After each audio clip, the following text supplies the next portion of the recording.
Welcome everyone to the first of many nightcaps. Conversation. What? We're already doing really good. Candid cafe conversations with friends, two of which I have here today. I have with me this beautiful, wonderful cast of people. By cast, I mean my two good friends, John Downey from the Outlaws Network. I'm sorry, I did not prepare a character. And Taran Winnie at Tarzan Nosy on Twitter. I've known Taran for quite some time. I have known John a shorter amount of time, but I feel like the amount of good time has it's basically like I've known both of you forever. We've made up for it. Yeah, absolutely. Absolutely. But besides having me in common, the two of you. Wow. Strong, bold statement. Love it. Listen, it's true. It's not controversial, incorrect. but true. That was like the very first time I popped into Maria's chat. You were streaming. And I popped in, and somehow I find a way to bring up brewing in most conversations that I'm in because it's mostly my personality. So I found a way to throw it in, and Maria was like, "Oh, I have a friend who's also a brewer. I should hook you guys up." And they told me where you were on Twitter, and that's how I just followed you and then instantly DM'd you. I was in hyperactive friend making mode at that point in time. It was very fun, and I should do that more often, honestly. Yeah. You have something that I like. Let's be friends. Let's do it. Let's go. I will say there was this moment of who is this random ass dude? So I'm like, who do you like beer? I mean, he says brewer in his profile. I guess I'll follow back. It seems appropriate. I don't know. Does that just mean this guy homebrews? Is he just a fan of beer? You never know. Yeah, that is always... Is it like D&D homebrew? Is it like brew? Yeah, homebrewer, just trying to be creative. Of course, yeah, we all homebrew. Right. That's the thing when you're talking to beer people. I find that when you go to festivals a lot, I try so hard not to be shitty to people, just in general. It's hard when you brew beer all day, every day, your whole life, and then these very enthusiastic, very kind homebrewers come up and talk to you about stuff, and it's I love your enthusiasm, but the amount about this that you think you know that you don't. It's oh no. Some people. There are some. Yeah. There's a lot of homebrewers out there that know way more than I do. Because I've only been in the industry for 2-3 years at this point, so I do not know everything by any stretch of the imagination, and not to mention the fact that the things I know about brewing are so much different than the skill sets don't really overlap at all because they don't have to, so it's not their fault. It's just a weird elitist thing in my mind. It's hobbyist versus professional. It's one of those those better than them. Why? Yeah. Why? We all do the same thing. Right. We're talking about brewing, by the way. We're talking about beer. Brewing, to beer, jump all right the things into it. To jump right into it. But you said you were doing it for a couple of years. Taran, how long have you been in the industry as a whole? As a whole, it will be from your young days. If you count grad school, yes, which I was when you started doing the brewery stuff. So I've kind of been in the industry for 5 years. I've been brewing professionally for 4 of those. The first year was just getting skill set, and I'm sure John knows that. But yeah, so that's about as long as I've been. So about 4. Sweet. Actually hands-on, and then the year before that was education and stuff, and making sure I didn't screw it up. Which you've obviously never ever done. No, never. I've never made a bad batch of beer. If any brewer ever tells you that, run the other way. Run. If that is a statement that comes out of their mouth, unironically, and John can attest to this, I'm sure, it's a bad situation. Every beer in there is bad because they don't know what bad is and they've never dumped beer. Correct. You dump beer professionally. So okay, so to jump on that though, because I know the amount of brewery knowledge that I know literally came from meeting Taran a couple of years ago. why do you have to dump beer? Like, obviously you brew it. I've seen this stuff. It's very impressive. It's very cool. But why do you have to dump it? Any host after of a certain reasons. time. There's What are some reasons then? A couple different things that could happen that would just make a batch just bad, not worth selling. Potentially, like, it would take a lot for it to be dangerous. I think it doesn't. Right. It doesn't really get to that point. But there is some things that if you let them go too long, they could become dangerous. But that's not usually the case. It's usually just like either a lot of oxygen got in the like. They didn't do their selling right, so it got really over-oxidized, and it's just not going to taste good or how you want it to. And then there's also, like, a lot of people are brewing sours now. The sour is a very, like, popular style at this point. And if you're not careful with the bugs that you're using to, like, to sour those beers, then those bugs can get into your other batches and they can have a major effect on how the overall flavor goes. Those are the two big ones that I can think of. Now, when you say bugs... Bacteria, our little friends. Bacteria, yeah. Gotcha. Yeah, the things that make the beer. Right. Kind of. One of the things. One of many things that can make beer beer. Yeah. Fantastic. I was like, because I was trying really hard to, like, I know they don't mean, like, insects. I know that's not what they mean. It's bugs in the same But way, like, you still. catch a bug is the kind of the way that I think John was. It's Yes. Yeah. the little guys that... The little ones. Yeah, lots of microscope work and stuff. And John hit the nail on the head with that. But, like, yeah, beer can't really get to a point where it can, like, harm you. It can't really, like, do anything more than, like, it's bad beer and it's, like, it's just you're not going to enjoy consuming it, but you can't cultivate something so toxic that it's going to be bad, like detrimental to your health to ingest.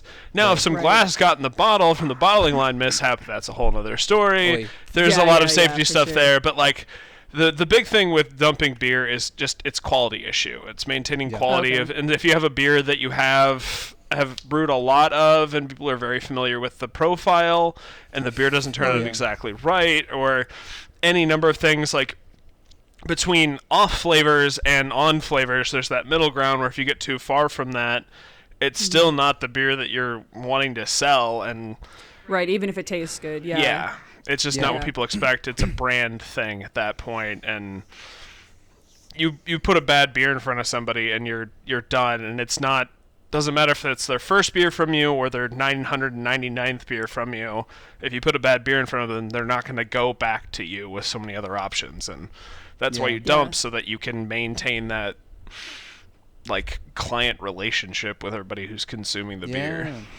And that's a really interesting point to bring up too, is the off flavors situation, because there are off flavors that happen. These are mostly things that derive from yeast. Like yeast, something happens in the fermentation process where the yeast can produce these specific off flavors, and some of them in certain scenarios can taste nice. Like some of them taste like butterscotch. There's one that tastes like a sweet candy.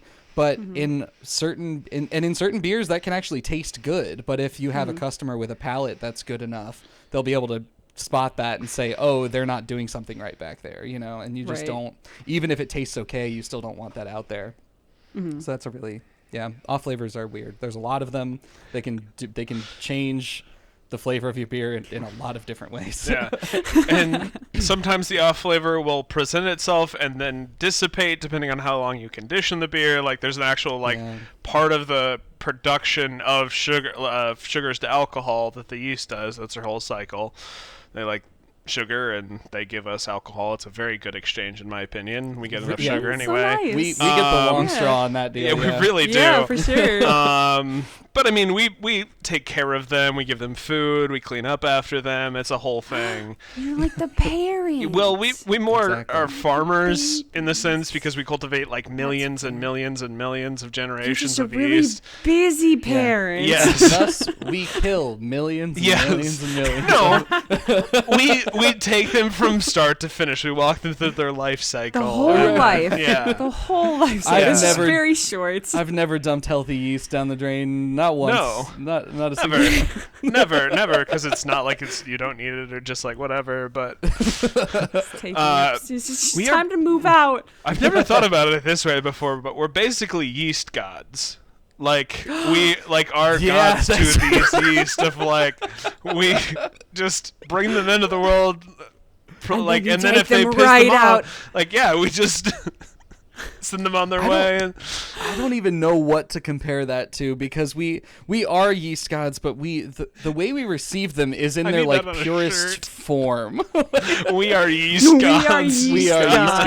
gods. It's I'll very make a true. note. we get them from like these places that these yeast people that cultivate yeast in like they find the specific strand with the specific DNA of this one particular yeast and they just cultivate that same exact thing and then we take it and we mess it all up.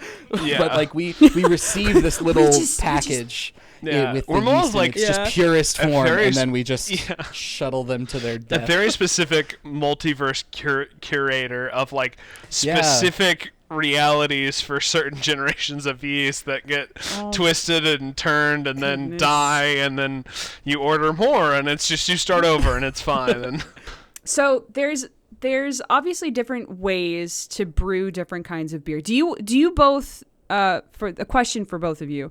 Do you just brew beer or are there other kinds of brewable beverages that you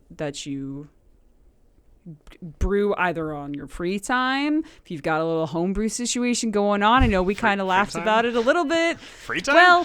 Well, in your off time, I'm sorry. in the pocket dimension where free time exists. Yeah. In terms of like in a professional capacity, the brewery I work at, we make all sorts of. We have 20 taps, so we make and we pretty much have them all filled with a different style. So we make all different kinds of beers, and then besides beer itself, like outside of that giant umbrella, we do a couple seltzers, which is extremely easy to make with the equipment that we already have. It's wild.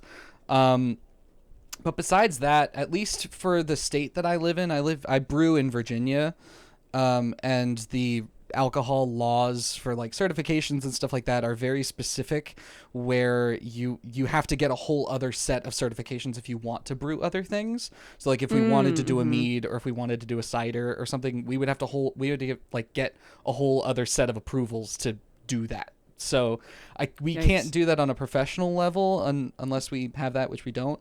And on a homebrew level, I've actually brewed probably somewhere close to like maybe 40 to 50 gallons, mostly in 5-gallon batches. So like I haven't done that much home brewing, and it's all been beer. I've never been able to take the time to do anything else. I would love to do a mead.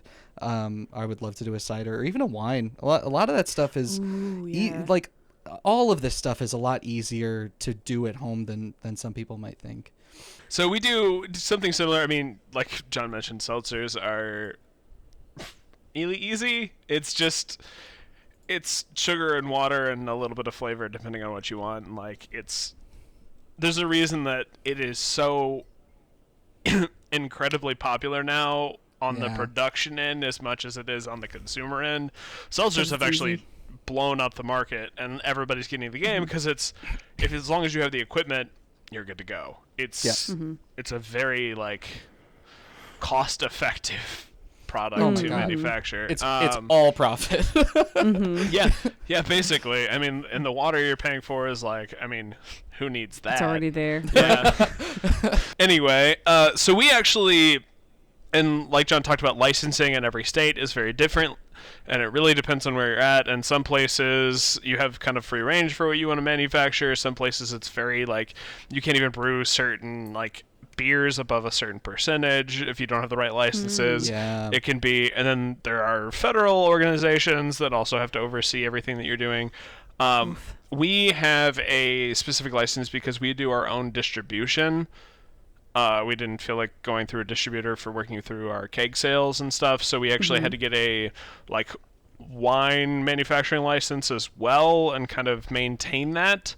So we have more of a range on our alcohol production than a lot of other breweries. So we've done some ciders and some different things and stuff. We have a pretty big tap selection, and I try to maintain anywhere from like 14 to 20 different types of beer depending on season and just what kind of like keg space we have available. And like when we get into the summer and stuff, I try to maintain some more of our mainstays and not as many unique things, but it really just depends. On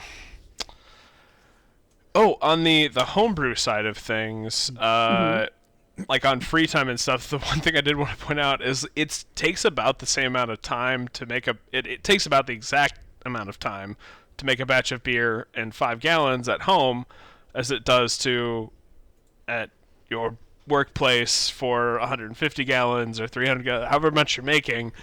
And so it's just, there's this disconnect of like, why would I spend 8 hours of my free time? Yeah, it's I have a buddy who is very into home brewing, but is also like a tax accountant. And I'm like, do you do taxes for fun when you're home? Yeah. Like, do you just crunch those numbers all the time? Yeah, it's still numbers. It's still the same thing. It's just a different scale. And it's like, yeah. A lot of this stuff is like back-breaking work.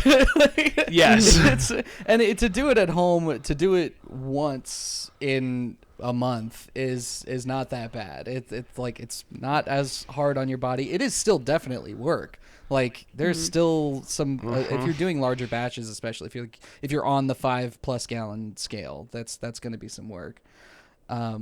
But yeah, so I completely agree. I think about that all the time. It's like, oh man, I could do a home brew. Am I going to want to do that? Do I want to do a home brew? Am I going to go buy stuff and then have to do more of my day job at home? Tough. Yeah.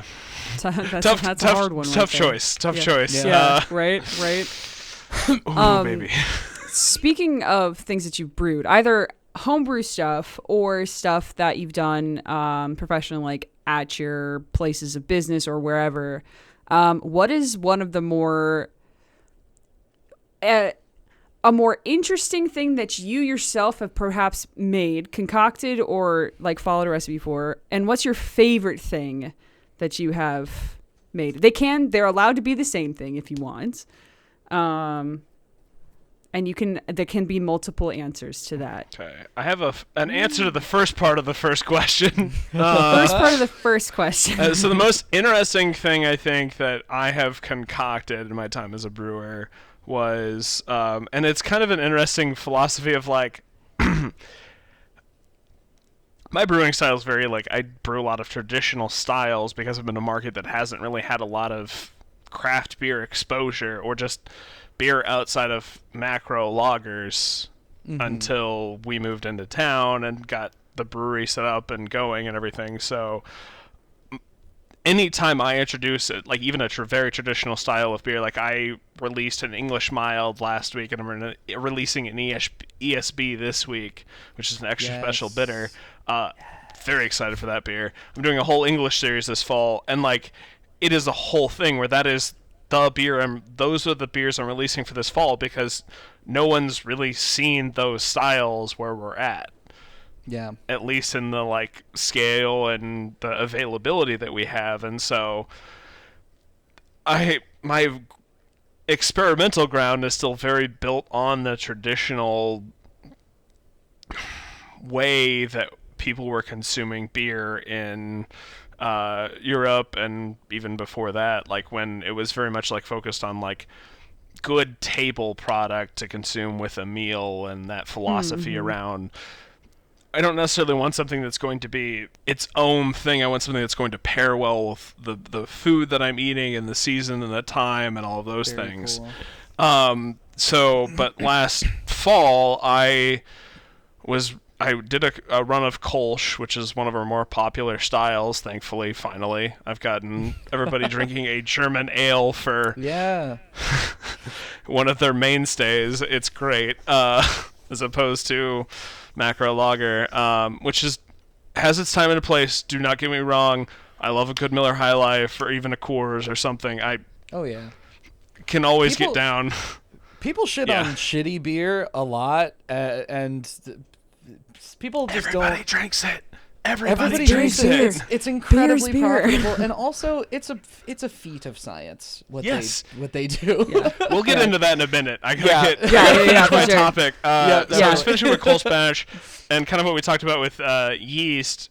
One of the things that you do with the yeast strain, you can like collect it and then repitch it depending on how many like generations you've gone through, and whether it's the yeast is too stressed out or you just don't need to like manufacture anything else with that like strain. But I don't like pitching Gen 1 of a yeast strain, which is that first time it's gone through a beer. I want to see if I can do some other things. I had that, and I had just done a rye pale, and I was like, I have some rye, and I have some wheat, and I have a German ale yeast. So I was like, I looked up some like old traditional, not really like kind of obscure German styles, a Roggenbier and a Weissbier, and I went, I chocolate and peanut buttered them. It was called a Rogweiss, and I just made a rye wheat beer, and it was one of the more popular beers we had all winter. And I was like, it wasn't something that even outside of inside the industry, people would have like probably attempted, because I'm using a German ale yeast to make a spicy but well-bodied beer, but low ABV, and it turned out really nicely and went over really well. And I still am like, sometimes you just got to take a couple of old classic cars and just put them together and see what kind of body you get. Put them in a smasher. Yeah. It was a fun time. But that was probably just because of what I get to play with and stuff. It was taking two traditional things and making them something new for people who really hadn't got to experience either of those things on its own, but playing around with that. Yeah. You took a vintage thing and made it retro for the youths. Yes.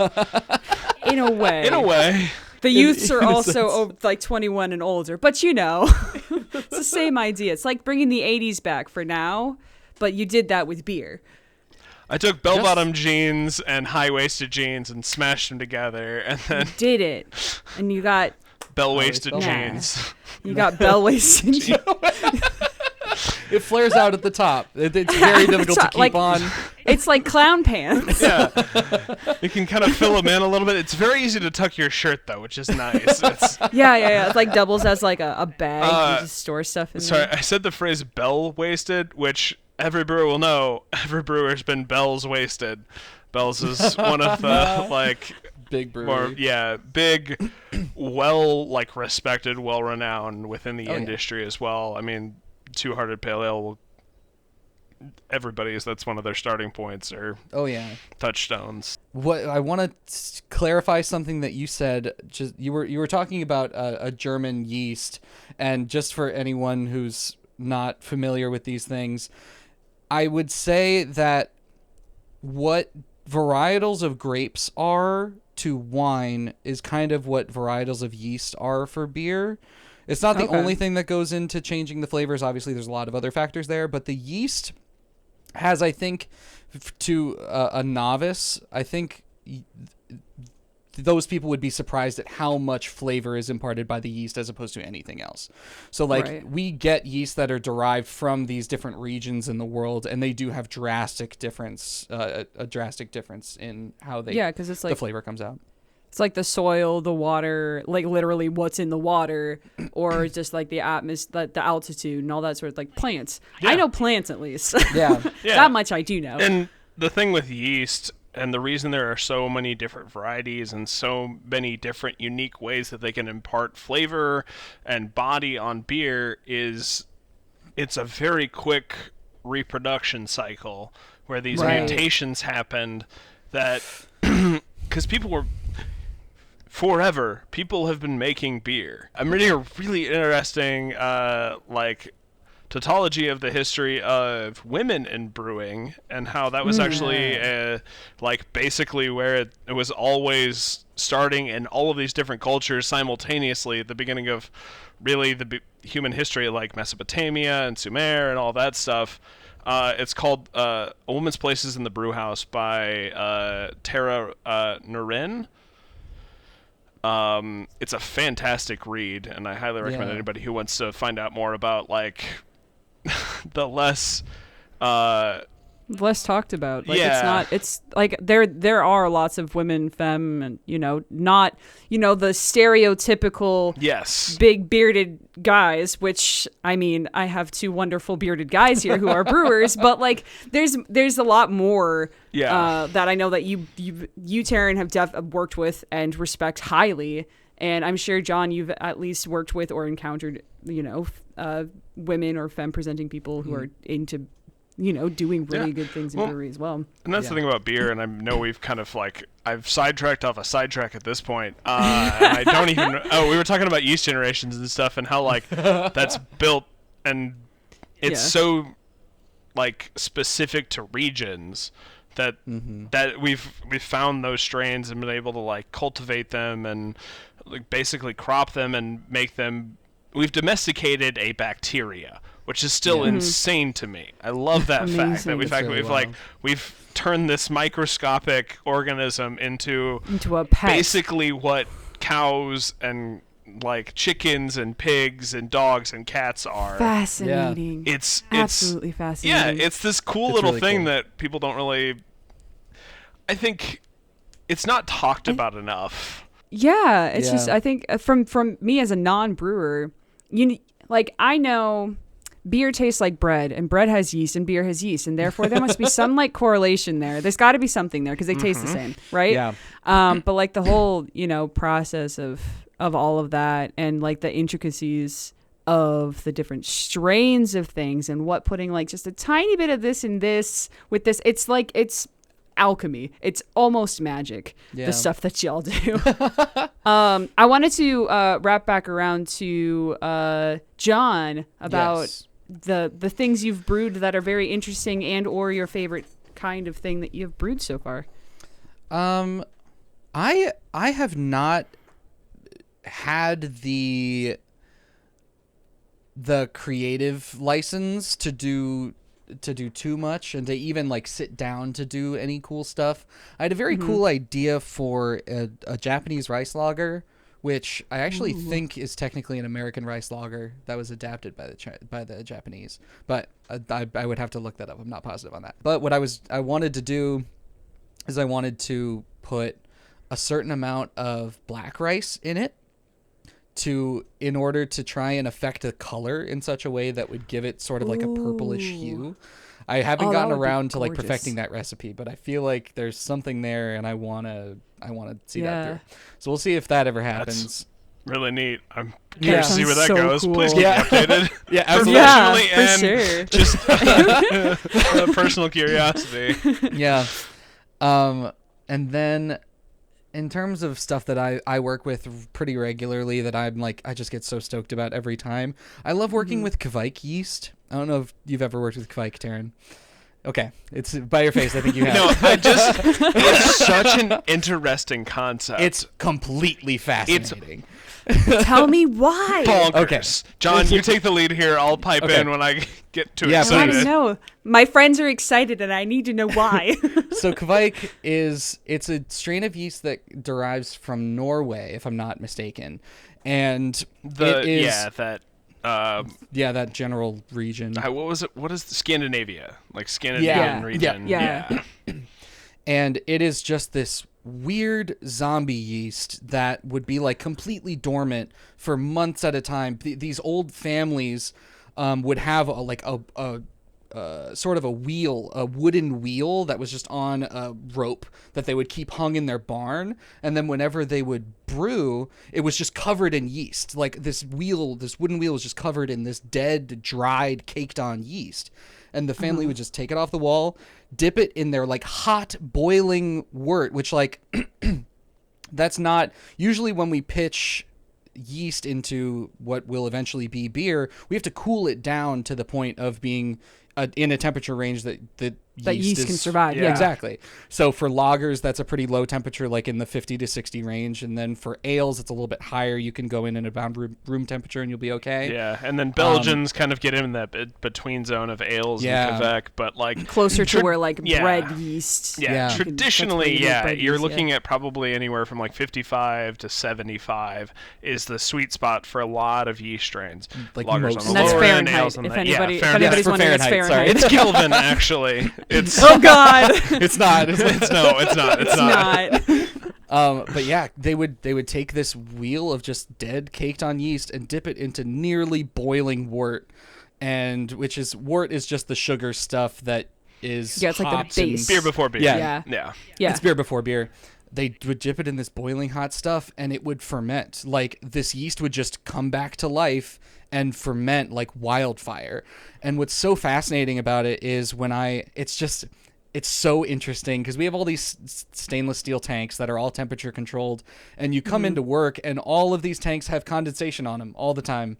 It's a very humid climate here, at least, so like they're always covered in condensation. But these beers ferment so warm that, I would say hot. You go up to them and you touch like the manway on these stainless steel tanks, and it's just hot to the touch. It's the most fascinating thing in the world to see these beers just rip. And they can ferment also like overnight, which is wild. A lot of fermentations happen over the course of like 2 weeks, maybe. Sometimes they go quicker. Oh, depending. okay. But this yeast will just ferment a batch of beer in like 48 hours, and then it's just crashed and done. It's wild. Yeah, my entire thing about Quebec is it is so antithetical to everything you learn about beer up until you're introduced to Quebec yeast, and then they're like, "Hey, take all of that, everything you know, and throw it away because put it in doesn't the trash. apply Put it to in the this garbage. yeast. It doesn't matter how hot it gets. Really, the hotter the better, which is not how yeast should work. It's not how yeast. It's not. No. And then it's like 2 days and it's done. Yeah. And I assume it's something that you can't, like you mentioned, being able to reuse some. You could just some stuff. You just grab it and reuse it. And it's super. Really? It's just this wild, insane, antithetical culture that developed in Scandinavia and all of this stuff where it was like they didn't really. And I think it probably has to do with the fact that they really didn't have the ability to like maintain a certain temperature at points. Like it needed to be hot, otherwise it was too cold, and so it was otherwise like it's like frozen. And so it was just like, okay, we're just gonna get real hot, keep ourselves happy. It's a bunch of naked men in a sauna kind of situation where they're just trying to stay warm, just like all of Scandinavia. Like they just they warm each other up and then they procreate and move on. And it also, just kind of like we talked about, it produces its own flavor profiles. Yeah. So you can't like say switch from like if you have a traditionally fermenting yeast for like one of your mainstays or something, you can't switch from that to a Quebec yeast and expect that flavor profile to stay the same. Yeah. Right. Just to get that quicker fermentation time. So it's one of those things where like if anybody was out there like wanting to develop a recipe and wanting to like see if they can speed up the process a little bit, like, and then you can get Quebec yeast to homebrew with, which is really neat. A lot of companies like Omega and White Labs, I think, even got in with Quebec recently. I'm sure they have. It's gotten huge. Yeah. I know we've harped on just how cool and weird this yeast is, but just to put sort of numbers to it, the brewery that I used to work at, we would do cell counting to decide how viable a yeast was to repitch. So you basically take a sample, you put it under a microscope, and you count the cells that are dead, and you do some math and figure out between the dead cells and the total number of cells you see, like what's your viability there. Yeah. And there's a really cool thing, actually, not to like go but for just it. To explain a part of that. There's a really cool substance called methylene blue, which I'm guessing that's what you use for your cell counting, which it can permeate the dead cells because they kind of like crack open and stuff, and so you're counting the ones that aren't turned color. So you're kind of like food that coloring. Makes it easier. Yeah. It's a really interesting thing, and you use these like little like like basically a tic-tac-toe board of where like you can like count the cells in each corner, and it's a really interesting thing because you're basically you're farming and determining like how good your crop was this year on microscopic organisms. I just wanted to geek out about methylene blue and the fact how you do the cell counting and stuff, and it's very cool how you can take such a complicated process and turn it into such like child's play where it's like, okay, now you just count the blue ones now. Yeah, get your clicker out and you sit there and you click until you know. Yeah. And then you do your math based on how much, and then you find your viability percentage. Yeah. But so we were usually looking for viability ranges like at least above 80%. Anything lower than that, and we would get skeptical about it. But I remember the first time we harvested Kvike yeast off of a fermenter, and we were testing viability. The viability was like in the tank. It was like in like I think the 30% range, maybe. It was way low for our usual, like what we would usually say is good and viable, and we can figure out how much we need to pitch, and we'll just do it. We pitched it anyway, and it ripped. It is legit zombie yeast. It just comes back to life. It doesn't make any sense, and it's awesome. I love it. Yeah, it's a really fun thing. Yeah. What's interesting too, from like a purely for me, I can't come at it from like a scientific place. I'm coming at it from like a marketing side of like, you could literally just call it like some sort of like zombie branded beer line easily, based just with like this yeast of being like, you don't know listen, this is why this is called this. That's so cool. That's so cool. And I think a lot of people who aren't familiar with brewing or in the brewery scene or anything like that, I didn't know any of this existed until I met the two of you, and you've been doing it for a while. Because a lot of people are familiar. I know we talked about it briefly. A lot of people are familiar with those big named macro brews like Coors Light and Bud Light. # not sponsored, but like all of these, like, you go to your local grocery store or your local like alcohol stop, and they're like the cheap ones, the cheap ones, the inexpensive ones. I have such a respect for it. It's not that it's my favorite beer to drink. It has its moments. There are some times where I'm like, I could really go for a Corona right now. Like there's just moods where you get in, just like, Miller High Life would be great right now with this burger I'm having. It has its time and its place, and it's not something that I personally would shy away from just because it's a big name beer. I just have such a respect for it because of how much time and effort and like mastery of science went into achieving that flavor every time, thousands of times. It's always going to be the same, and they're brewing millions of gallons of it a year. Like it's an incredible feat of science, and I think there's something about that I have a big respect for. Yeah, it's the consistency is the thing. It's when you pick up, and it really, one of the big things if you're searching out craft beer in your local like alcohol store or supermarket or wherever you go to, like, and if you don't drink craft beer, that's also great. Like, it's not for everybody, but also beer is for everyone if you want it. Like, don't let anybody gatekeep you from beer. Don't let anybody gatekeep you from anything, really. But specifically right now, beer. Don't let anybody tell you that it's not for you just because you don't look a certain way or, like, are a certain way. It's just one of those things that... Drink the beer if you want the beer. Beer has been for everyone forever. Always. It's all for all time. Beer has always been for everyone. It was actually more for like lower classes and stuff, and like Greco-Roman times, and easy to make. Everybody made it in their homes. It's easy to make. I don't want to go into history too much. Go read that book. It's a great anthology of like human history read too. Book. Go read, please. But anyway, the consistency of those beers when you're searching out. And if you are kind of going back to my original point on my point, if you're searching out beer wherever you buy beer and you're looking at craft beers and stuff, everybody should be putting timestamps on their beers, for one. so that Yes. you know how long it's been out there in the world. And it's a good thing for people that make beer too, so that you know how long your distributor has your beer out there on the shelves and stuff. Oh yeah. It's a whole thing. But make sure you're looking for timestamps. Make sure you're looking for how long a product has been on the shelf.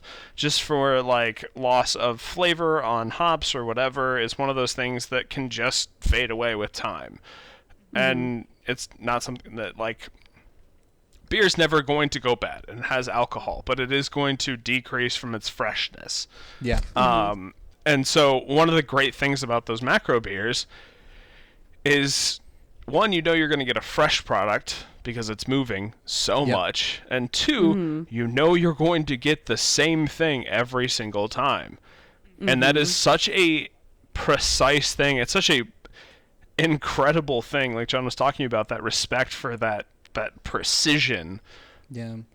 is something that I still strive for with my beers and things, because yes, I have brewed some of the same beer since we opened the brewery that I'm at, but I've only brewed them maybe 30 times, 50 times, getting crazy 100 times, but like that's nothing compared to the amount of times people have put the same ingredients and the same vats and the same yeast and all that stuff and gotten the same product. Yep. And it's just it varies so much. It varies by like the time of year sometimes. Like sometimes the conditions are just weird. Even if you get like, if you do, again, you get a yeast that's cultivated from the people who do that. Like you get a fresh pitch of the exact yeast that you need. You do a fresh pitch in this, and then you do a fresh pitch 3 months later. Some condition might have been different where the yeast like stalls out just a couple points high. There's just a little bit of sugar left in there, but it's not enough to like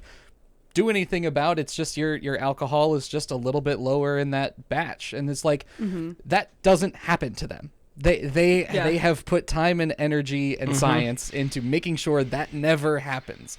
And like it's just so much, and that's just one example. Like there's so much stuff that goes into making the beer the same way every time, and it's something definitely to not, I wouldn't say everyone has to strive for it, but if it's something you strive for, I have massive respect for you. To circle back to a thing, John, you said earlier about the fact that like wine is more about the grape variety and beer can really narrow down to the yeast, but beer has 4 ingredients that can all change so much depending on where you're at or what you're using, or because there's 4 variable points, as opposed to like with grapes with wine there's really just 2. Right? You're right. 3, I guess you consider the water, but it really boils down to the grapes and the yeast.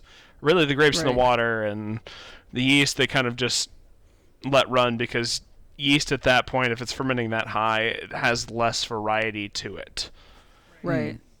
Beer, hops, grain, yeast, water can do so much with beer.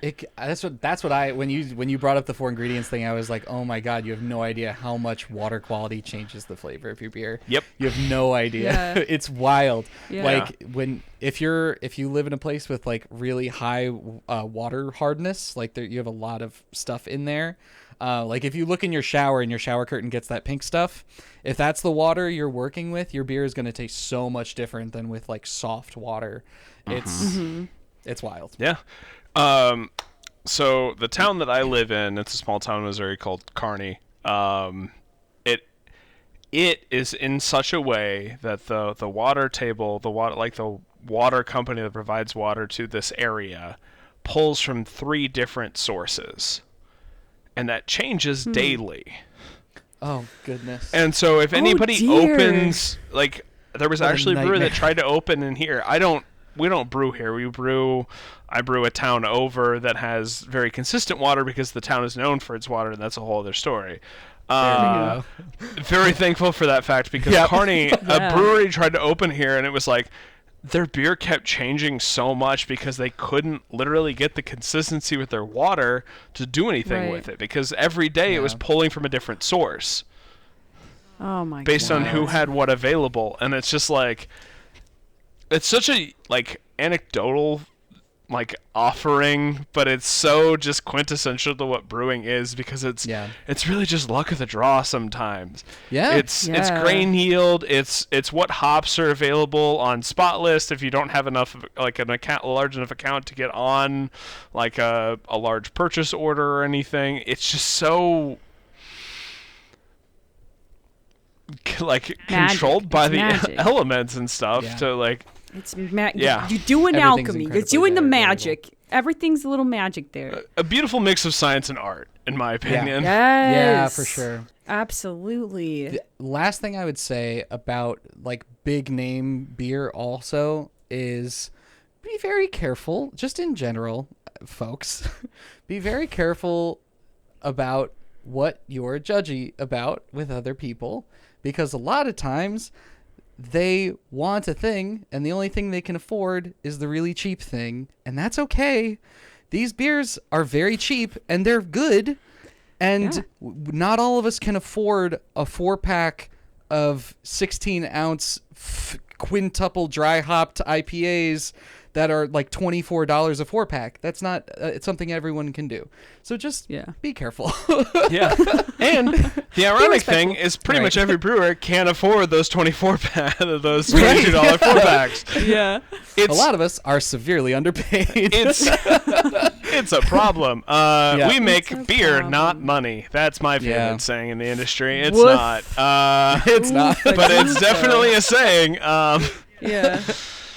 I think John and I probably have, even in our extent, and I don't want to speak for you, John, but like being a white dude with a beard, I think we have a very like it's a struggle to be in this industry, but for us it is less of a struggle than it is for a lot of other people that are minority identities, whether that you're a person of color or you are a woman or you're trans or you're queer or you are just anything that is not a cishet white dude. It is a even rougher time. It is even rougher to get paid. And there was a huge thing with, I don't know, John, how much you followed this story recently, that Me Too thing that came out. The Me Too, it was like an Instagram story at first. Yes. Yeah. It was like an Instagram story that compiled a lot of stories from a lot of women, specifically who worked in breweries, not necessarily people who were brewers, but just people who were just like in the industry at the very least. Yeah. It was just stories from a lot of women. They all or femme people. It was submitted their stories of just really gross shit happening in a lot of breweries, a lot of big name breweries. Like there was a lot of yucky stuff it's an industry that is and good that it came out, but it's an industry that is rife with, unfortunately, a lot of machoism and just like this like big man on campus aura that just like it's a bro culture almost in a lot of ways. And it's exhausting because it is designed specifically, I would say, more than it. I mean, just general racism is I mean, that permeates through all industries, I think. But I think it's more. I think your cards are stacked more against you if you are born or assigned female at birth, because a lot of breweries, for no reason at all, have a prerequisite, which is to be able to lift a full keg, which is not a thing that anyone should be doing under any circumstance.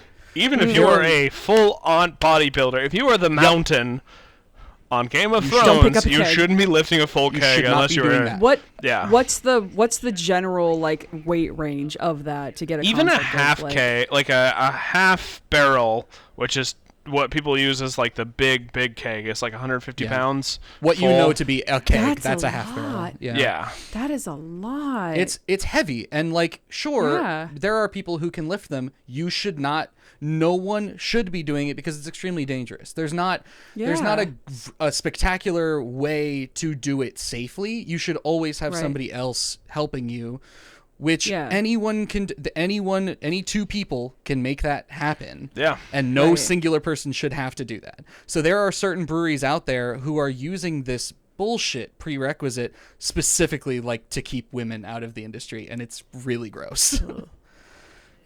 Yeah, it is an It's unfortunate thing. bad There are a news. lot of really amazing organizations, though. Actually, the sweatshirt I'm wearing from one, Culture, Beer Culture specifically, it is a organization that works to provide scholarships and education to primarily black individuals, but it works with a lot of like people of color as well, and they do a lot of amazing work to promote an industry that has been primarily up until this point exclusive of them and turn it inclusive. There's also Pink Boots Society, which is Pink a Boots. whole Yeah, that's what I was gonna say. like femme presenting and women like organized group that does not just the people that work in brew houses and stuff, but it's staff members, it's people who want to get into the brewing industry. They're really great, and they have organizations across the country in pretty much every major city and some smaller ones too. They do a lot of really good work in that. There's a number of organizations that are doing a lot of great work. Queer Brewing out of the UK. I have some of their stuff. They're doing great work on promoting the fact that like beer is queer.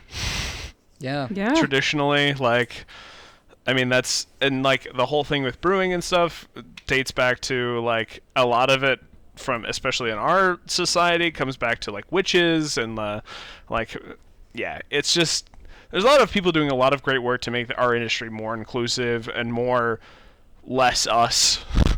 Yeah. And I mean, please go support them. Please go give money Yeah, to for people sure. and like find out more about how beer is queer and beer is black and beer is not cishet white dude. Like, Yeah. it's just, Yeah, and if you feel like brewing is something you're interested in, if you've got a buck to spend some money on like a 1-gallon kit, you can find them on Amazon. Yeah. I don't necessarily suggest that, but it is cheap.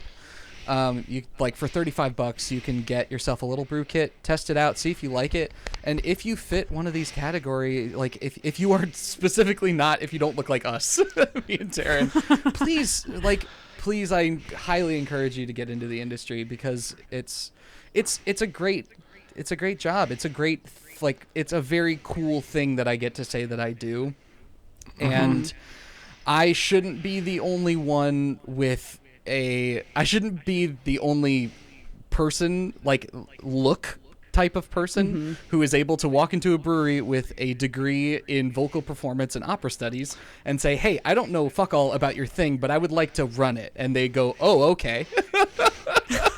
That's Incredible. yeah. Wow. Yeah. Amazing. I'm very privileged, is what I'm saying. And Yeah, you, and you that's- should, if you're Do it. interested, or If you might be if you interested, want to, please do the thing. Do it. And please. actually, I would do it. encourage people that even if it's not something that necessarily you think it is such a unique thing to do. It is a wonderful mix, and like there's a reason that I've been doing it for as long as I have. Yes, it is backbreaking. Yes, I am sore out of my fucking mind today because I did a double batch today. I got a grain order in yesterday. I unloaded Oy. a literal ton of grain myself. Oof. But it's also a unique mixture again of science and art. I'm doing a lot of like very specific cooking, for lack of a better word, but also I'm going, okay, I think these ingredients would go well together, and like you just kind of like pick up a knack for it, and it is for everybody, not just the consumption of it, but the making of it too. Yeah. Because no one's ever going to make the same beer that you're going to. Like, Yeah, than even anybody if you're is. using Even literal if, yeah. exact same ingredients. Yeah. It's gonna be different. Because you're using Yeah. different water and stuff, but also because like your style and when you do things, and just like it's such an exact science that it's so individualized to the person doing the process that it can't Yeah. be anything but yours when you do this. Even if you're following a recipe exactly, it is even if you're always doing going to clone be brew, like yeah, it's still gonna not going to be yours. the same beer. It's Absolutely. yeah, it's for every beer is for everybody on every end of it, And I wish it was a thing that we talked about how much it has impacted human history, because actually it was a really interesting thing that the book that I'm reading popped up. I'm going to talk about this book a lot. Yeah. Hopefully, maybe I'll send a link of it to Maria so that they can post it. Because I apparently talked about it enough. It came out very recently, and I've been kind of chewing through it. So if you think about it, before beer was a thing, like in the way that it is now, it's very much a commercial product. It's something that people like have access to, but we also have access to clean drinking water.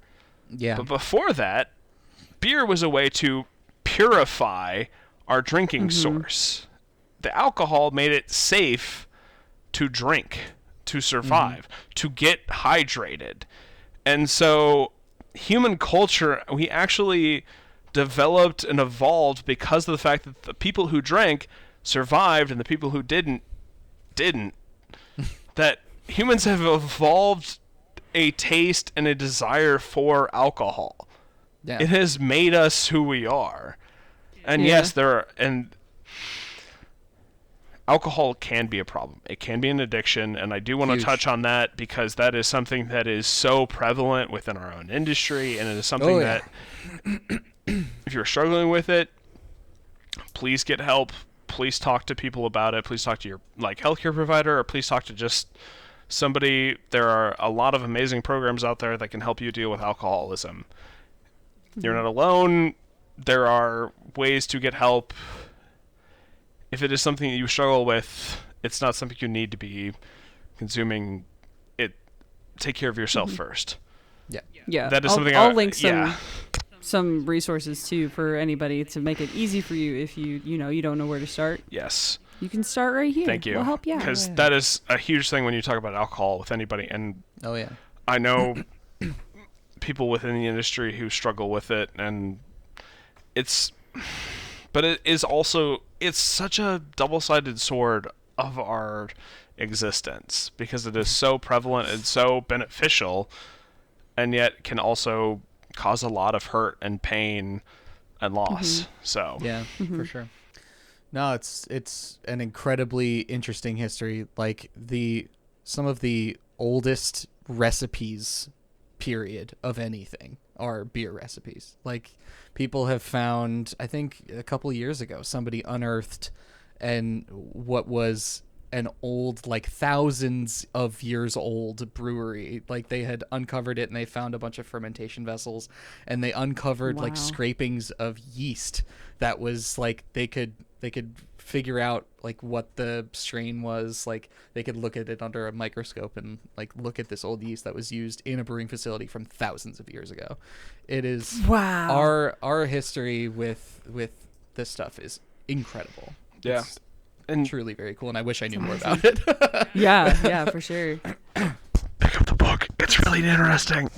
I'm just gonna keep plugging into this book because it's so cool. Yeah. Well, I'll have links to everything we talked about here. Yeah. Because it's really, it's so wonderful to beer is good. If you like it, you like it. If you don't, that's fine. Yeah. If you don't like it, it's fine. But to understand where it generally started, how prevalent it was in the past compared to how saturated it is into our culture now for different reasons, completely different reasons. One was out of necessity and one's now out of kind of luxury. Yeah. It's the histories of how things started and how they progressed and evolved and everything, with its good and its bad, is something that if you want to know more, this is a good place to start to know more about it. The whys behind what you two practically do on a semi-regular basis or a daily basis at this point. Yeah.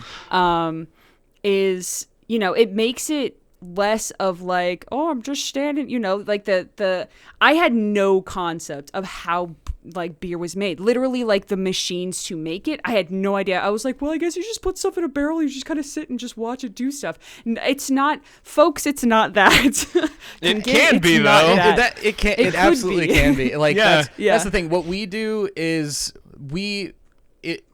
at the scale that we do our work on, I don't know. I do know what size because we've had this conversation too. So, but the scale that we're working on is in such a way like we have to make sure to like get out as much yeast as possible from the final product because there can be certain issues with that. If there's too much yeast in your cans or whatever, that can start to affect the flavor over time. It can also make it so it's not shelf stable anymore. It can actually be very dangerous. Yeah, it can explode. If you have a customer that walks away with a 4-pack of your beer that has too much yeast particle in it, that fermentation can kick back up and it can explode in your car if you like leave it in there for too long, it gets too warm. So like that's what we have to deal with, and we have to make sure we're doing our quality control to make sure that doesn't happen. If you're brewing at home and you're doing all this by yourself, that's how most people do it, is the way you just explained it. Like you do just put it in a barrel, throw it in a pot, boil it, throw it in a barrel with some yeast, watch it go, and then drink it when it's done. Like it is that simple. We have to complicate it to make things taste better and be safer. Cleaning. So the majority of our jobs. So it depends on the brewery you talk to, but the percentage is never lower than 75%, I've found, of what their job entails, and that is cleaning. And if any brewer ever tells you that the most important / their favorite part of the job isn't cleaning, again, run. Like, because you have to actively enjoy cleaning if you're going to be a brewer. Yep. You are a glorified custodian. It's a fun title attached to a very like historically traditional job. Yeah. You clean tanks, you clean kegs, you clean floors, you clean everything. You are cleaning and sanitizing until the cows come home. It is just, that is the job. And part of that is, and again, all of that is to maintain that quality level that you are looking for in your product. You're making sure that you don't have enough yeast, or yeast isn't left over, or what John talked about at the beginning with sour beers and those bugs, the lactobacillus that actually create the lactic acid, which is what creates that sourness in your mouth, isn't left behind. Because if it is a very prolific bug and will propagate through the entirety of your brew house, and you will make sours for 6 months no matter what you brew, and that's just going to be your life. And so like cleaning is so inherent within brewing, especially on a professional level, but even homebrew and stuff, like you have to make sure your stuff's clean, otherwise you're not going to get the like what you want out of the stuff that you're doing. It's cleaning. Cleaning. It's so crucial, and that was one of the big that was a bigger red flag when I got to the job that I'm currently at. When I got into this brewery, they were just, there was just a lot about the industry that they had not learned yet. And there was a lot of, they had not been established as a brewery for long enough to have the time to make, like, to see the mistakes they were already making come to fruition in the form of, like, needing to dump a bunch of beer because something went bad, because something wasn't cleaned properly. Like, I got there and I started saying, hey, we're fucking up a lot of things here, and we need to change immediately. Like, there is no time to start weaning you off of these things. We have to stop now. And I can't, I am not smart enough. I don't have the education to tell you exactly why we need to stop doing these things. I just know that we do, and you just have to trust me. And these two old guys that I work with were very resistant to a lot of this stuff. But I'm proud to say that I've made those strides, and our product is so much better and so much safer and cleaner and just better in every way. Love to see it. You love to see it. We love progress in good directions. Oh yeah. Oh man. Yay. It was mostly oxidation stuff. That's like, they were.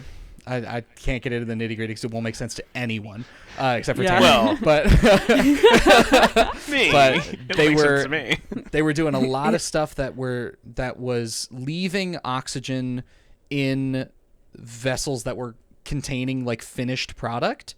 which is like, I mean, anyone who does anything with food products or anything really, like oxygen kills you want it to everything. be like super. Yeah. Yeah. There's a 4-hour rule. Yeah, Don't leave exactly. food out for longer than 4 hours. Don't leave Right. beer out for Yeah. longer than like no time. Yeah. Like never. But except don't leave it ever. and again, the nitty gritty of it, oxygen is terrible for beer up until it's not. There's a very specific part of the process where you actually want to introduce oxygen to your just oxygen, not the air that we breathe, as Yes. we so Crucial. colloquially call it, which AKA is oxygenation, like what John was talking about. It's you want oxygen in your beer to help cultivate the like transformation of sugar into alcohol. You have to yeast. add oxygen to that process so the yeast can actually create Grow and alcohol. But Yeah. if you add too much, it can be a problem. If you add too little, it can be a problem. Yeah. So every Yep. brewery you see is going to have like a literal tank of just pure O2, or sometimes a mixture, I guess. But when you homebrew, I mean, again, you don't have these like you don't have to meet these standards. You don't have to meet these like quality assurance things. So a lot of places will just tell you to aerate your wort before you pitch the yeast by just shaking it around with like the air in the room, and that will get the job done. It's just not as clean, and that was one of the things that they were doing. Like they had the tank of O2, but they were sanitizing the tanks that they were going into and then pumping it out of the bottom with their sidearm open, which with the equilibrium of that would basically pushes out all this liquid that's in the tank, but it's they were sucking the air from the room through the sidearm into the tank. So these tanks that they had just sanitized, They were completely out the unsanitized. window. Because Literally everything the else that second was they in were the done, air was just brought right back. just dirty air, and that was every. angry flailing. Taran, this is what I'm telling you. This was the first thing I noticed when I got here, and that was the first thing I was like, "Stop what you're doing immediately! We need to fix this now." You sanitized the tank and then physically. immediately unsanitized it. You Yeah, literally. it's like washing your hands, prepping for surgery, and then immediately touching your face. Yeah. No, it's exactly. more like touching your own ass, honestly. But Oh no! Oh no! it's worse. Yeah, That's so frustrating. it makes me skeevy, like from like a brewer standpoint. I'm like, Yeah. Ugh. Yeah. There was a lot of stuff these guys just they needed to learn somehow if they were going to keep doing this, and I'm glad they didn't get rid of me. They got a John Downey there to help them out. Yeah. There They did. we go. Everybody won. Much I'm to their just- chagrin. I'm just so thankful that the place I walked into hadn't opened until I got there. So I'm the only one who's ever Yeah. touched this equipment. It's Right. mine. Yeah, there you go. It's just It's yours. It's just my touch. I'm sure the person who comes in after me is going to do things differently than I do, and is therefore going to have some chagrin of their own for me to deal with. But whatever that looks like, fine. I'll deal with that when it comes. But like, at least I'm not At least it's not that. desanitizing right after sanitizing. Yep. Just Yeah, and that's the thing that I dealt with when I first got in was I was dealing with an owner / head brewer that would not rest control to anybody else. He was like he was the brewer. He was the one that would show up on the brew days, and he would do until he would just brew until he was done brewing, and then everyone else had to deal with it. But I had to come in and say he was like. His schedule was so sporadic. He was coming in at like sometimes he would come in at 4:00 in the morning because of his insomnia, and sometimes he would come in at 9:00 in the morning to start a brew day. It's like, my man, my main reason for taking over for him was to make everyone else's lives easier. It's like, okay, I'm gonna come in for brew days at 5:00 in the morning like a normal human, like someone should. And just like, so your brew days for everybody else working, which at that time was 2 other folks, it's like your brew days are now going to look the same every single time with a couple unique exceptions. So like that was the main reason. And then other than that, it was like, this guy was the owner. Like, you don't have time to be doing this. He was fucking things up, not completely frequently, but enough where it was like, you're clearly on your laptop. Like, you have back end stuff that you need to be doing. You need to be running the business, and you should be able to hand this over to somebody else to be able to go and do that. For sure. And now we're looking at opening up a production facility and a second tap room. And I'm not saying it's because of me, but I'm not saying it's not because he had the time to do back end work. Like, it's a wild thing, and whatever niche corner of this is, of a person who is listening to this but also wants to open up their own brewery, whatever that looks like, if there's one of you out there, let me tell you this: don't open it with the intention that you are going to be the brewer. That's not going to work. You are your only job if you open a brewery is to own the brewery and run the business part of that. Get people to run the brew house for you, get people to run the tap room for you, if you have a restaurant involved, get people to run the restaurant for you, and step away from everything else. If any of those things are within your purview that you think you can handle within your business model, you're wrong. Yeah. Because you will not have time to do that and run the business correctly. It's just also not going to work. It's just time consuming. If you just even talking about it, I'm like, it takes so much time just to do one run of any sort of beer, that if you're doing multiples and also having to have meetings and also having to work with just distributors and also having to do all this, value your time, people. Yes. And value your people. I have one thought, and John, I don't know who you get your grain from. Do you do BSG or? Ooh, I'm very excited to hear what your question is. Yes, BSG is how we get our grain. So there's a wonderful thing. BSG is Brewer Supply Group. I wanted to bring this up also, and I'm very glad that you're doing it. So there's this wonderful thing that BSG does, is that at the bottom of the pallet of grain, when you order your grain, is they put this, and depending on how long you've ordered for them, they put a number of them, which I love, because that was my... Anyway, I'm getting ahead of my own point. They put this wonderful thing as a nut roll. It is... It's a candy nougat. bar. It's a candy bar, but it's nougat, caramel, and salted peanuts on the outside. It is... It's the greatest candy bar in the world. So there's this thing that they put in the packaging from BSG on the nut roll that is lunch is on us. Yeah. And it's this just industry-wide phenomenon. And I say phenomenon, but we all know why, because we're too busy during our day to do anything food-related as whatever. Lunch is not a thing that brewers do. We just don't eat lunch often. You should. Hey, you should do that. You should. Do take care of yourself. Take care of your body. But our industry and the way that the processes work, and usually when you're wrapped up in things, you just don't normally eat lunch. By the time it's just the way that the timing works out. That when you start a brew day, no matter really when you're starting it, by the time you're done, it's 1-2 o'clock, and you're just kind of it's better to just okay, I'll just wait for dinner or whatever. Yeah. So the nut roll has this whole branding of being the brewer's lunch. Yeah, brewer's lunch. Yeah. And there's a whole hashtag on the back of the card from the nut roll and stuff. Maria will send you the picture so that you can post that and they can share with everyone else.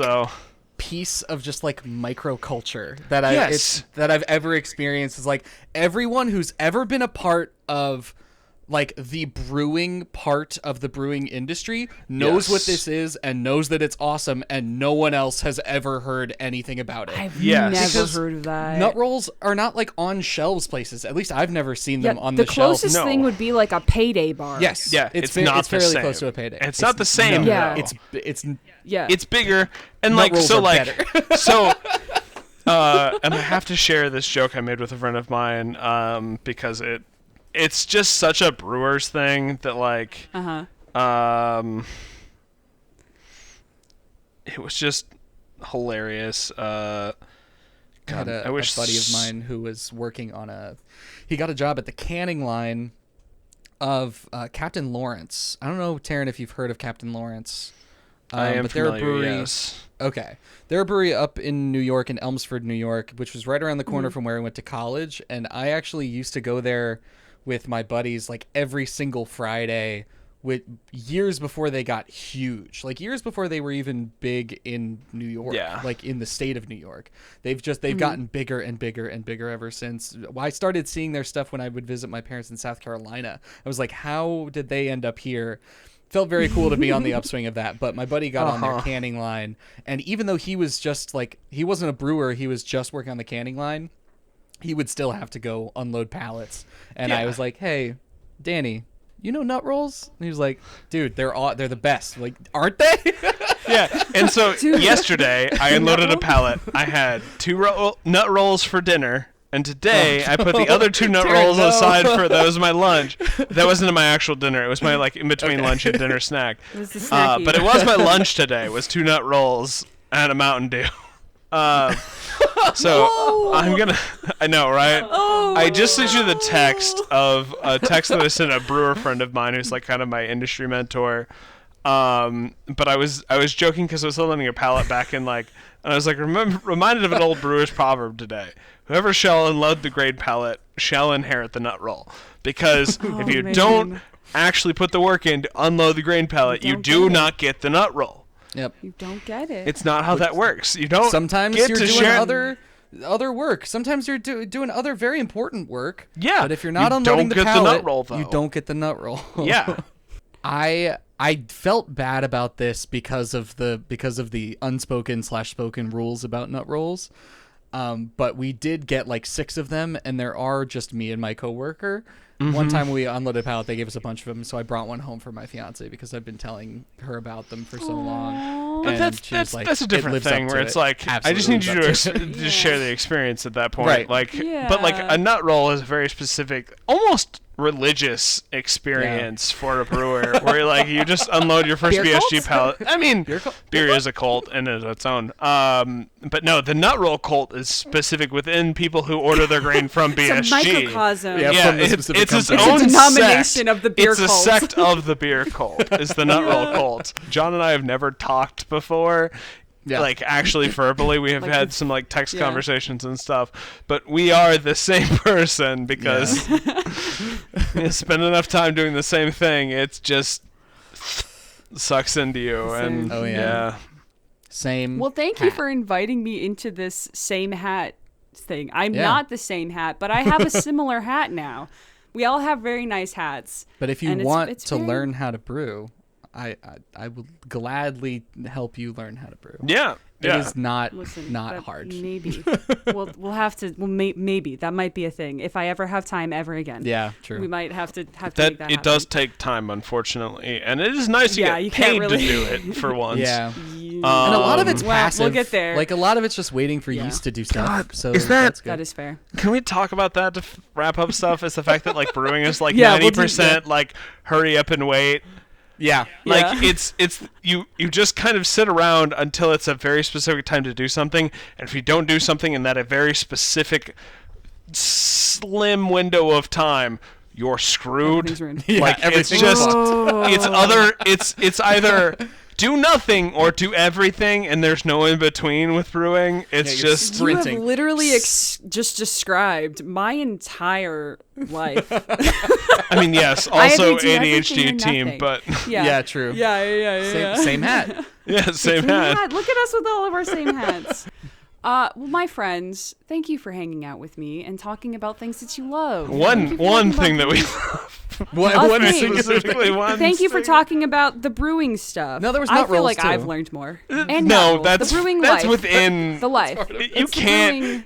There's no removing nut rolls from brewing. That's true. That's true. Where can folks find y'all on these spaces and places we find ourselves? Tell us. You can find me on Twitter at Real John Downey. That's JOHNDOWNEY. At Real John Downey is me on Twitter.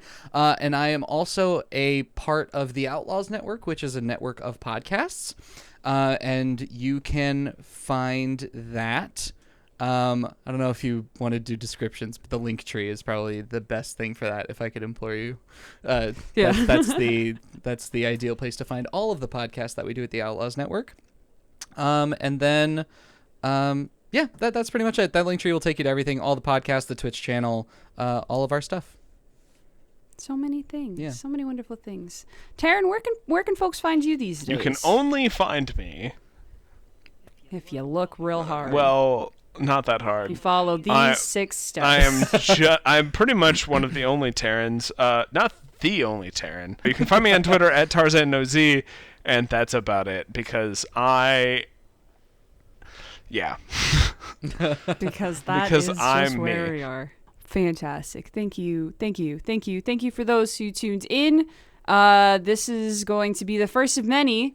So tune in for the next one. It'll be up on Twitch live 5 p.m. Eastern Standard Time on Saturdays. You can catch the VOD on Twitch right afterwards, but it will be uploaded to YouTube Sunday in the afternoon. I'm thinking noon-ish time for your enjoyment. And will it become a podcast? Someday, hopefully soon. We'll see. But until next time, good night, everyone. Goodbye. Good night. Goodbye. Thank you. And Goodbye. enjoy your nightcap. Enjoy. Oh, that's a good thing. Maybe I'll take. You that. should. I was trying to help out. That was the point of that. So.